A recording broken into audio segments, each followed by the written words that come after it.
अस्सलाम वालेकुम। कैसे हैं आप सब लोग? उम्मीद है कि सब ठीक ठाक होंगे। तो आज हम पढ़ने लगे हैं classification of organic compounds. Previous lecture में हमने ऑर्गेनिक कंपाउंड्स के फॉर्मूलाज को लिखने का तरीका सीखा, जिसमें हमने मॉलिक्यूलर फार्मूला, कॉन्डेंस फार्मूला और स्ट्रक्चरल फार्मूला को लिखना सीखा था। तो अब हम देखेंगे कि ऑर्गेनिक कंपाउंड्स को क्लासीफाई कैसे किया जाता है और इसकी ज़रूरत क्यों पड़ी।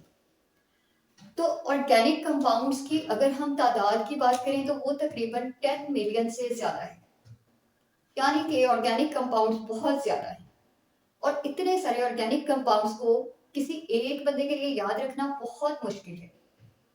तो फिर क्या किया गया, बहुत मुश्किल को आसान बनाने के लिए ऑर्गेनिक कंपाउंड्स को ग्रुप्स में डिवाइड कर दिया गया, यानी कि ऑर्गेनिक कंपाउंड्स की ग्रुपिंग की गई और इस ग्रुपिंग को हम क्लासिफिकेशन कहते हैं।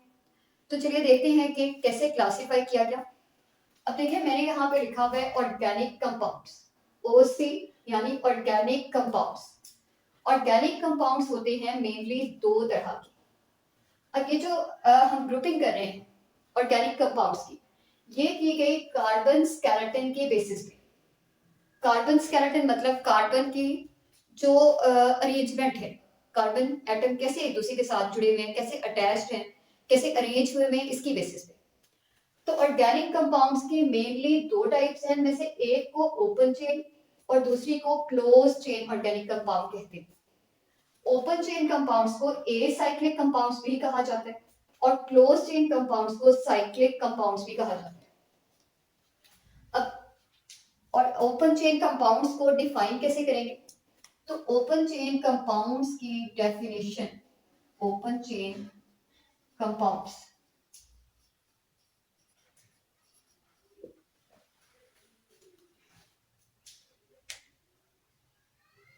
की डेफिनेशन लिखी जाएगी, द कंपाउंड्स, ये वो कंपाउंड्स हैं, द कंपाउंड्स या फिर द ऑर्गेनिक कंपाउंड्स इन विच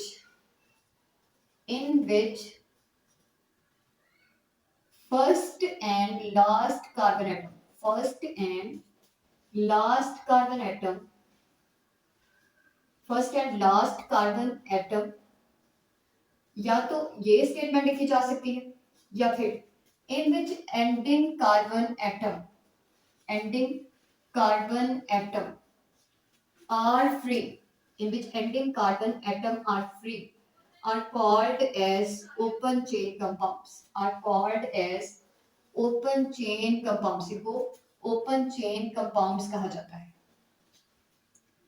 अब इस बात से क्या मुराद है, तो इस बात को अच्छे तरीके से समझने के लिए इसकी एग्जांपल लिख देते हैं। ओपन चेन कंपाउंड्स की जब मैं एग्जांपल लिखती हूँ तो मैं दो एग्जांपल्स लिखती हूँ और इनमें से एक एग्जांपल मैं लिखती हूँ ब्यूटेन की। अब प्रीवियस लेक्चर में हमने ब्यूटेन के अंदर कितने कार्बन है, कितने हाइड्रोजन है, इसका कॉन्डेंस फार्मूला कैसे लिखा जाएगा, ये सब सीखा था। तो उसके मुताबिक हमने ब्यूटेन का कॉन्डेंस फार्मूला लिखा। इसके अंदर देखें फर्स्ट और लास्ट कार्बन, ये बिल्कुल फ्री है, किसी दूसरी चीज के साथ नहीं जुड़े हुए।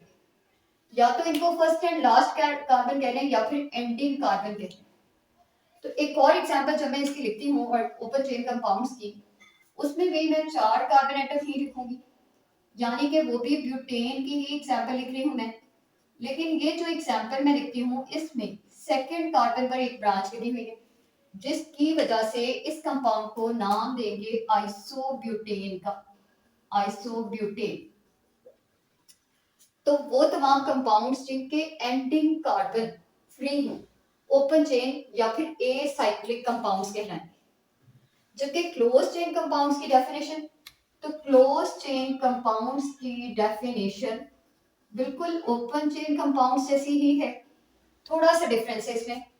इसकी डेफिनेशन लिखेंगे द कंपाउंड्स इन विच, ये वो कंपाउंड्स हैं जिनमें, the compounds in which ending carbon atom, in which ending carbon, ending carbon atom are not free, ending carbon atom are not free, ending carbon are not free। ये वो compounds हैं जिनमें ending carbon free ना हो, are called as, इनको कहा जाएगा, क्या कहा जाएगा, इनको क्लोज चेन कंपाउंड्स कहा जाएगा या फिर इनको साइक्लिक कंपाउंड्स भी कहा जाता है, क्लोज चेन या फिर साइक्लिक कंपाउंड्स इनको कहते हैं। अब इसकी एग्जांपल कैसे ली जाए, तो इसकी एग्जांपल लिखने के लिए भी मैं दो कंपाउंड्स लिखूंगी। उनमें से एक कंपाउंड में मैं CH2 चार कॉर्नर्स पे लिखकर एक बॉक्स बना देती हूँ, और इसके अंदर क्योंकि ये जो मैंने बॉक्स बनाया इसके अंदर चार कार्बन है और ये जो लाइंस हैं ये बॉन्ड्स को शो करेंगे, जबकि हमें यहाँ पर कोई भी कार्बन ऐसा नजर नहीं आ रहा कि जो फ्री हो, किसी एक एंड पे जो फ्री हो, इनके एंड्स बिल्कुल जुड़े हुए। इस वजह से इस कंपाउंड को हम क्या नाम देते हैं, इस कंपाउंड को क्लोज चेन कंपाउंड का नाम देते हैं। और इस कंपाउंड का खुद का नाम है साइक्लोब्यूटेन, चार कार्बन होने की वजह से इसका नाम हुआ साइक्लोब्यूटेन। अब अगर मैं एक और कंपाउंड लिखूं, एक और एग्जांपल लिखूं, तो उसमें मैं लिखती हूँ जो कि क्लोज चेन की एग्जांपल है, उसमें मैं 6 कार्बन एटम लिखूंगी, 6 कार्बन एटम।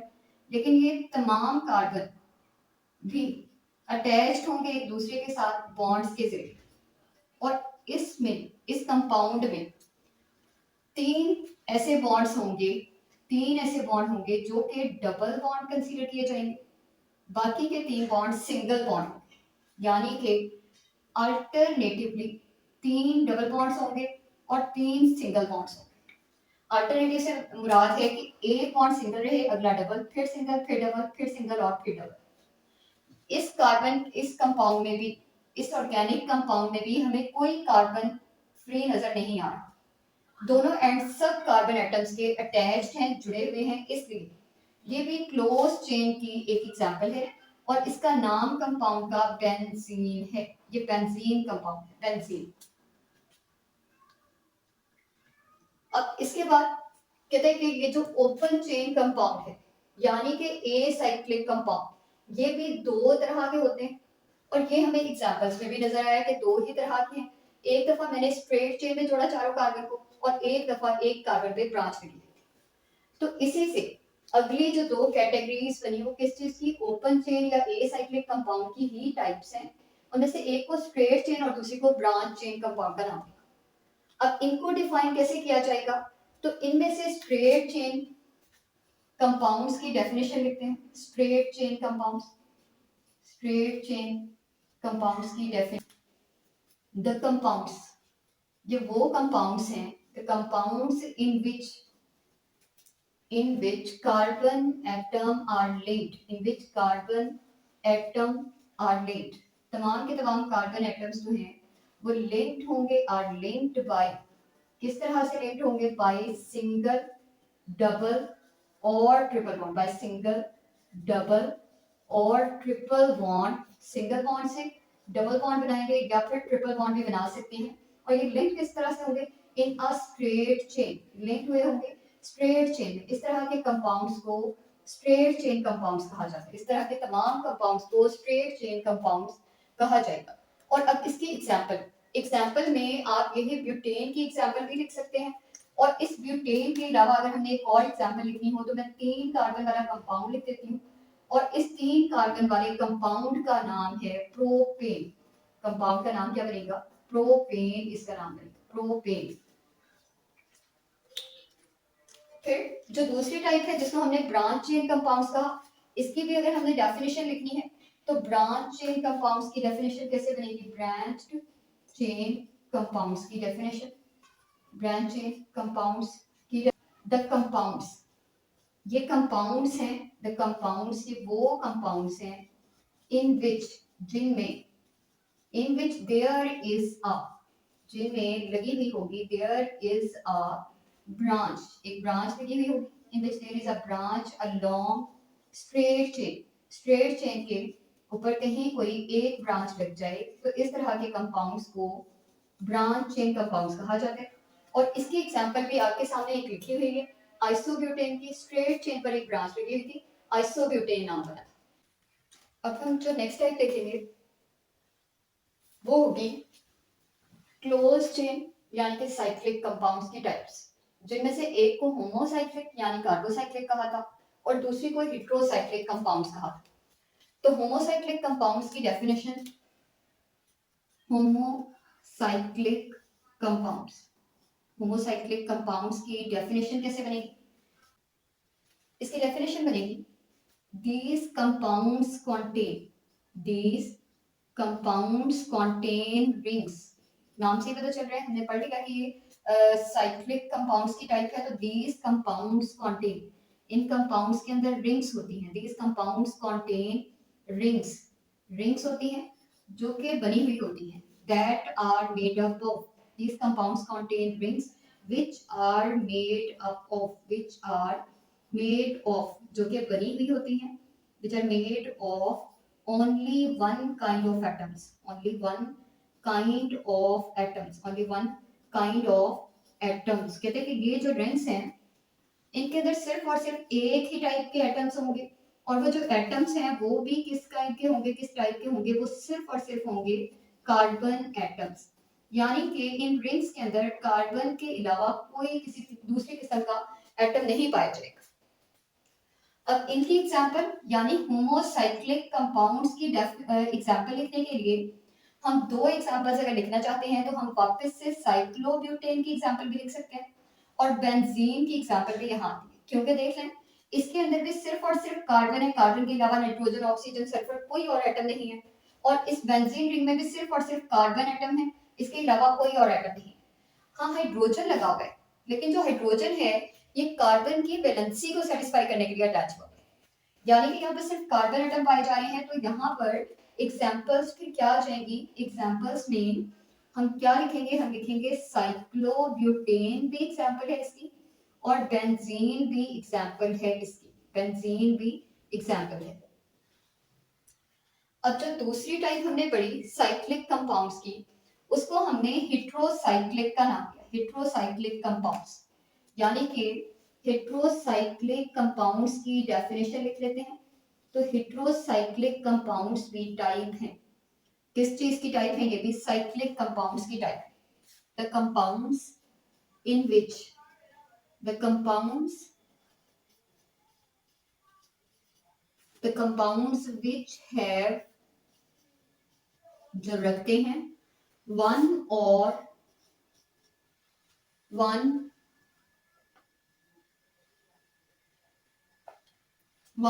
मोर एटम्स, जिनके अंदर एक या एक से ज्यादा एटम्स होंगे। कौन से एटम्स होंगे? Other than carbon, which have one or more atoms other than carbon in their rings, other than carbon in their ring. कहते हैं कि ये वो कंपाउंड्स हैं जिनके अंदर रिंग में एक या एक से ज्यादा एटम होंगे, और वो एटम कौन से होंगे? कार्बन के अलावा होंगे। अब इसकी एग्जांपल लिखने के लिए दो तीन एग्जांपल्स लिख लेते हैं। तो एक एग्जांपल मैं लिखती हूँ जिसके अंदर एक रिंग बनाऊंगी मैं, और इस रिंग के अंदर ये 5 मेंबर रिंग है, 5 मेंबर्स रिंग है, और इस रिंग के अंदर यहाँ पर सल्फर मैं लिख देती हूँ, सल्फर यानी कि S लिख देती हूँ। और अब इस रिंग के अंदर दो डबल बॉन्ड पाए जाते हैं। अगर इस तरह का कोई कंपाउंड हो जिसके अंदर ये चारों कॉर्नर्स, जहाँ पे कुछ नहीं लिखा हुआ, यहाँ पे तो कार्बन है, लेकिन एक ऐसी कॉर्नर है जहां पे मैंने सल्फर लिख दिया और सल्फर कार्बन के अलावा कोई एटम है, इसलिए ये हेट्रोसाइक्लिक कंपाउंड है। और अब इस कंपाउंड का नाम क्या है? तो इसका नाम है थायोफीन। इस कंपाउंड का नाम है थायोफीन इस कंपाउंड का नाम। इसके अलावा एक और इसकी एग्जांपल, तो एक और एग्जांपल लिखने के लिए मैं एक कंपाउंड बनाती हूँ जो कि 6 मेंबर रिंग होगी, और इस रिंग के अंदर भी एक जो एटम है वो कार्बन के अलावा कुछ होगा, क्या होगा? नाइट्रोजन होगा। और इस रिंग के अंदर भी अल्टरनेटिव 3 डबल बॉन्ड्स होंगे, 3 अल्टरनेटिव डबल बॉन्ड्स होंगे, और नाइट्रोजन पे अगर लॉन पेयर हो तो इस तरह के कंपाउंड का नाम है पिरीडीन। और क्योंकि इस कंपाउंड में भी अगर देखा जाए तो एक एटम ऐसा है जो कार्बन के अलावा है और इसका नाम क्या है? नाइट्रोजन है, इसलिए ये कंपाउंड भी क्या कहलाएगा? हेट्रोसाइक्लिक कंपाउंड कहलाएगा। अब हमने यहाँ तक तो देख लिया। इसके बाद हम देखते हैं कि होमोसाइक्लिक की भी आगे दो टाइप्स, जिनमें से एक का नाम एरोमेटिक या फिर बेंजीनॉइड कंपाउंड्स है। तो इसको पहले डिफाइन कर लेते हैं एरोमेटिक कंपाउंड्स को। एरोमेटिक कंपाउंड्स की डेफिनेशन, अब एरोमेटिक कंपाउंड्स की डेफिनेशन बहुत ही आसान और सिंपल है। तो इसकी डेफिनेशन क्या है? इसकी डेफिनेशन है द कंपाउंड्स, ये वो कंपाउंड्स हैं, द कंपाउंड्स विच है, ये वो कंपाउंड्स हैं, किस तरह के कंपाउंड्स हैं? Which have at least one benzene ring, which have at least one benzene ring, ये वो कंपाउंड्स हैं जिनके अंदर कम अज कम एक बेंजीन रिंग होगा। इस तरह के कंपाउंड्स को एरोमेटिक कंपाउंड्स कहा जाएगा। अब कहते हैं कि इन कंपाउंड्स को एरोमेटिक क्यों कहा जाता है? ये एक इंपॉर्टेंट शॉर्ट क्वेश्चन भी है कि इन कंपाउंड्स को एरोमेटिक कंपाउंड्स क्यों कहा जाता है। तो उसकी रीजन है ड्यू टू देयर एरोमा, उनकी एरोमा यानी खुशबू या फिर स्मेल कह लें, उसकी वजह से, ड्यू टू देयर एरोमा, उनके एरोमा की वजह से इन कंपाउंड्स को क्या कहते हैं? They are called as aromatic. इस तरह के कंपाउंड्स अपने एरोमा की वजह से एरोमेटिक कंपाउंड्स कहलाते हैं। अब एरोमेटिक कंपाउंड्स की एग्जांपल में हमने कहा कम से कम एक बेंजीन रिंग होना चाहिए, तो एक एग्जांपल तो इसकी यही बेंजीन ही बन जाएगी, बेंजीन लिख रहे हैं यहाँ पे। और एक दूसरी एग्जांपल जो है इसकी वो मैं यहाँ लिख देती हूँ, अगर दो बेंजीन रिंग एक दूसरे के साथ जुड़ जाएं तो इस तरह के कंपाउंड को नेफ्थलीन नाम दिया जाता है।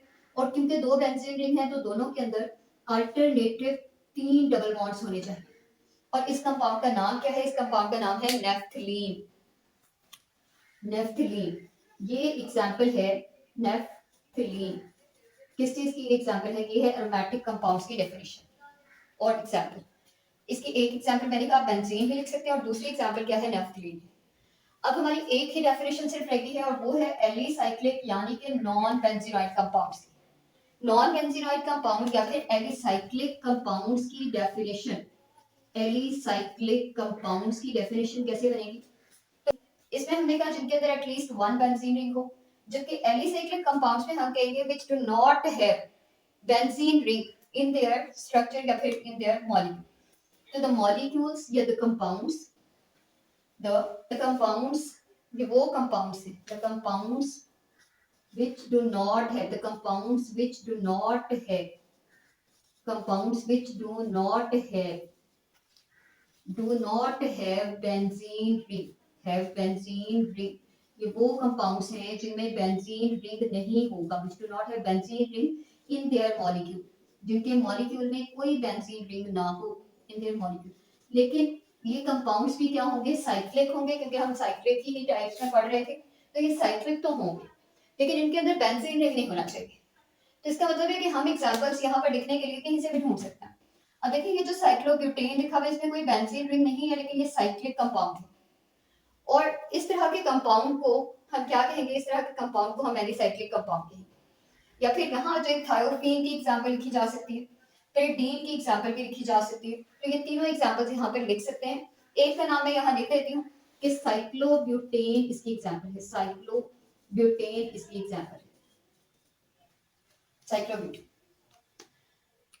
अब ये हमारा क्लासिफिकेशन का टॉपिक है और क्लासिफिकेशन का टॉपिक यहाँ पे एंड होता है। इसके अंदर हमने टाइप्स को देखा और फिर उनकी आगे सब टाइप्स को देखा। सबसे पहले हमने कहा कि ऑर्गेनिक कंपाउंड्स हैं दो तरह के, जिनमें से फिर दोनों की आगे कुछ टाइप्स हैं और क्लोज चेन की दो टाइप्स में से एक को होमोसाइक्लिक कहा और दूसरे को हेटेरोसाइक्लिक। फिर हमने ये कहा कि होमोसाइक्लिक कंपाउंड्स की भी दो टाइप्स हैं, जिनमें से एक एरोमेटिक है और दूसरी एलिसाइक्लिक है। इन डेफिनेशंस को और इन एग्जांपल्स को आप अच्छी तरीके से याद करें और ये टॉपिक आई होप कि आपका बहुत अच्छे से तैयार हो जाएगा। अल्लाह हाफिज़।